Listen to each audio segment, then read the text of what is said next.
Mahmoud or Muhammad from Senegal. Assalamu alaikum, Sheikh. Alaykum salam wa rahmatullah. Yes. Sheikh, is it permissible to ally with the Shias against the Jews and the Kuffar? Is it allowed to do what? To ally with the Shia against the Jews and the Kuffar, the Christians, the Americans, etc. Generally speaking, this is something to be discussed by the scholars who know the nature of such Shia. Shia are divisions and layers. Some of them are normal Muslims who have no ill intent against the Muslims or do not say anything that goes against Islam. But there are Shia that are disbelievers. They are hypocrites. They say evil things about Mother Aisha. They slander Abu Bakr, Umar, Uthman, and the vast majority of the companions of the Prophet ﷺ. They've distorted history. They say that the Qur'an we have is not perfect. There are surahs missing, and they put and add surahs to it. And they claim that the Mus'haf of Fatima is 70 times bigger than the one we have, and nothing from the one we have is in it.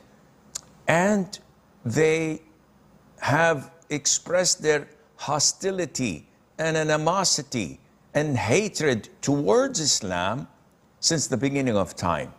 As mentioned by Ibn Taymiyyah, that they are full-fledged hypocrites who hate Islam, and no calamity or fitna throughout history without finding their fingerprints and their impact and initiation of it from the Shia, from the Rafidah, to be correct and exact.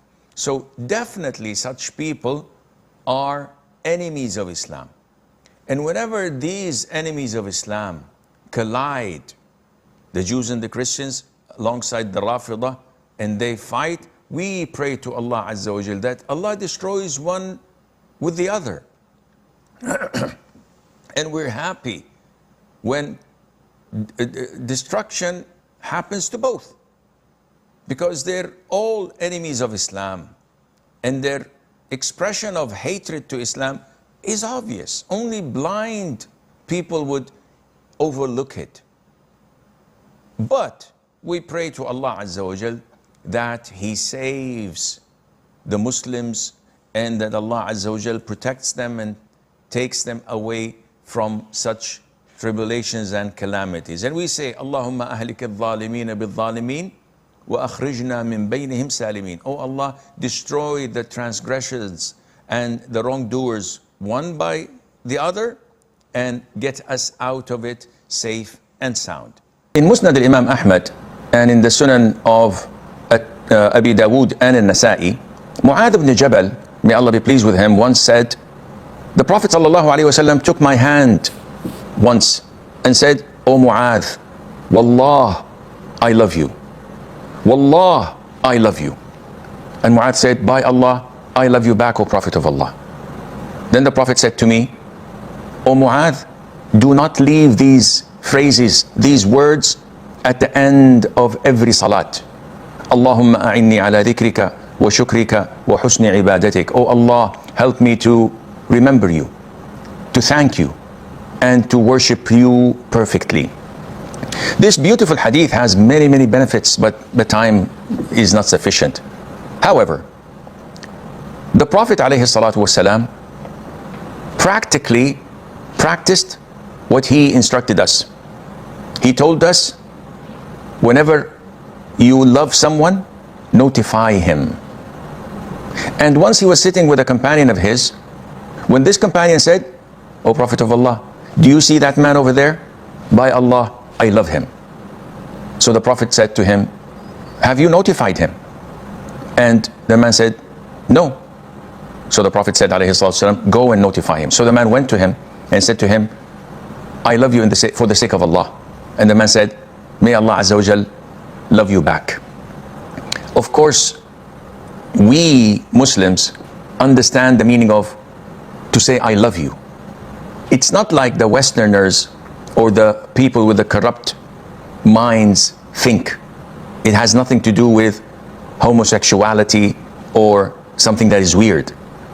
The Prophet said, alayhi salatu wasalam, the highest levels and knots of Iman is to have allegiance in Allah and enmity in Allah, and to love for the sake of Allah and to hate for the sake of Allah. So when we love someone for the sake of Allah, we love him because he's close to Allah, he offers his rituals according to what Allah commanded, he stays away from sins. We love him for the things that he does that draws him closer to Allah. And when we hate an individual, we don't hate him because of his skin color or his ethnicity or his social status or his richness or poorness. We hate him because of the sins that he's committing that draws him further away from Allah Azza wa Jal. Now the Prophet sallallahu alaihi wasallam used to love the companions. Some he loved them more than others.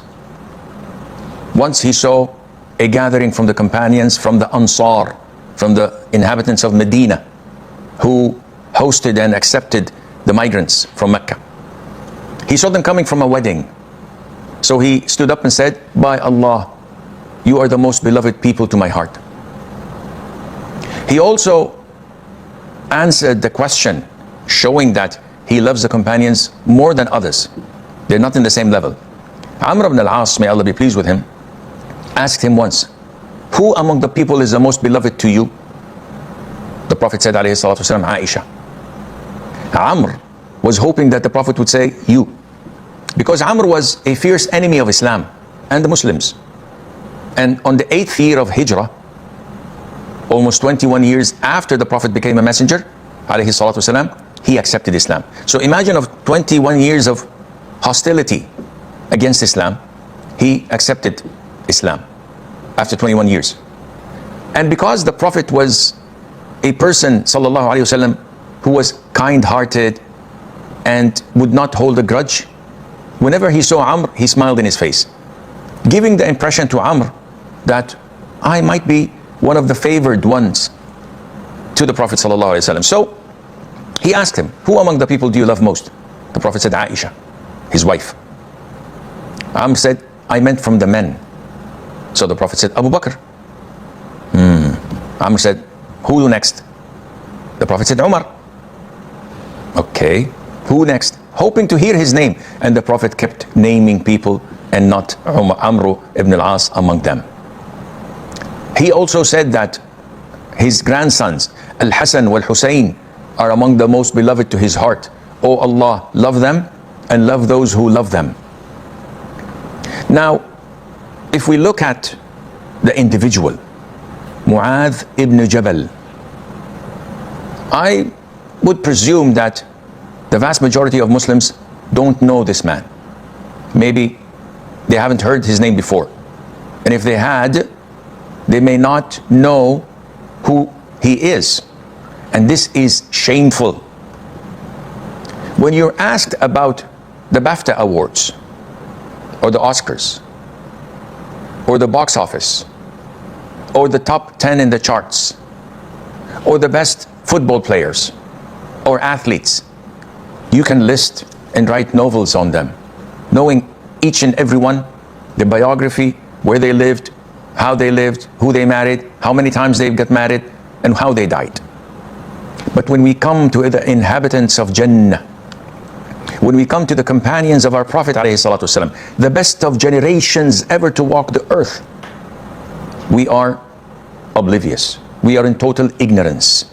We are blacked out. We have nothing. Muadh ibn Jabal accepted Islam when he was 16. He was a kiddo. Was not engaged in video games or trivial things like our kids. He came to Mecca when the Prophet did not migrate yet and was involved in Bay'atul Aqabah al-Thaniyah. And after the Prophet migrated to Medina, may Allah be pleased with him, Muadh ibn Jabal did not skip a battle next to the Prophet ﷺ. he witnessed all battles at this young age. He wasn't just a brave man. He was among the highly decorated scholars of Islam, to the extent that the Prophet ﷺ said, Muadh will come ahead of the scholars on the Day of Judgment by miles. He will come ahead of them. Imagine if you were in a community where the Prophet was, ﷺ. Would you ever dare to ask anyone for fatwa? Never. Yet Muadh was one of the few whom used to give fatwa in the presence of the Prophet ﷺ and in his time. To the extent that the Prophet ﷺ said, take the Qur'an from four. There are four companions, individuals, that are highly learned in the Qur'an, and you will take it from their tongues perfectly. Take it from Ibn Abd, Abdullah ibn Mas'ud, from Ubay ibn Ka'b, from Muadh ibn Jabal, and from Salim, Mawla Abi Hudayfa. May Allah be pleased with them all. However, Muadh died when he was 34 years of age, leaving behind this wonderful legacy that each one of us should ask himself. What have I left behind me? What will I leave behind me when I die? Is it something that I can be proud of? Is it something that I would like to see in my grave? Muadh ibn Jabal witnessed all battles with the Prophet ﷺ, hoping to die as a martyr. And he died as a martyr, but not on the battlefield. He died with the plague of Umwas, and he would be rewarded as a martyr with the grace of Allah Azza wa Jal. This is just a reminder of one of the great companions. There are so many incidents that we, if we were to talk about, would remember immediately that, oh, yeah, I know this hadith, and it is related to Muadh.